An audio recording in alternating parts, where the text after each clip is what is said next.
About once a month, two friends, one Republican and one Democrat, come to a cafe like this one to share a meal and do something two people from opposite sides of the political spectrum don't usually do. talk. I'm Natalie Brunel. And I'm Itay with a story of a sweet friendship that's bridging the political divide. Being a conservative in ultra-liberal Hollywood has never been easy. But in the years since Trump became president, Roger Neal, a celebrity publicist, has had to steer clear of any political talk. And I learned how to keep my mouth shut. I learned how to sit and just listen to people bash, and I have to sort of take it. In fact, it's gotten so bad, he has almost no one left to talk to. I can't talk to my parents. I can't talk to my mother-in-law. I can't talk to my brother and sister-in-laws about politics because it just gets way out of control. But there is one person he can be totally himself with, and it's the last person you'd expect. Meet Adam Epstein, a former Broadway producer and a liberal TV commentator. I think this country's discourse has turned into a cesspool.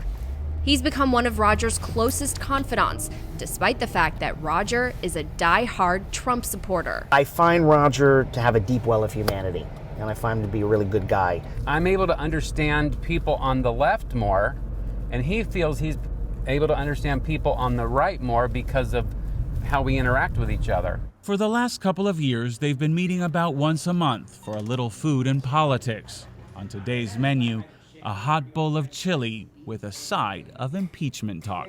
Nancy Pelosi is completely obsessed with impeaching this president.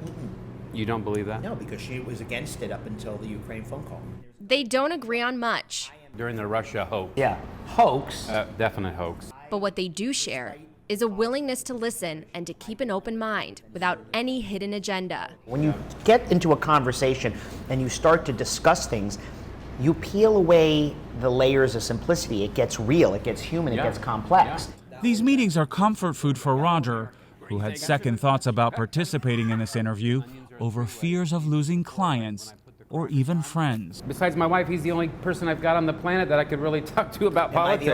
Am I the only liberal that hears you out? Actually, you are, because the other ones scream at me. Yeah, that's not good.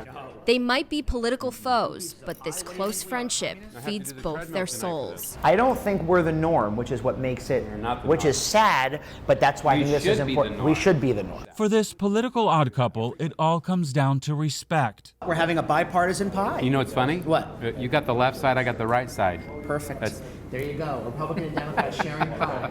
Disagreeing, but still loving their pie. There we go. That's America. Finding common ground with a little helping of humble pie.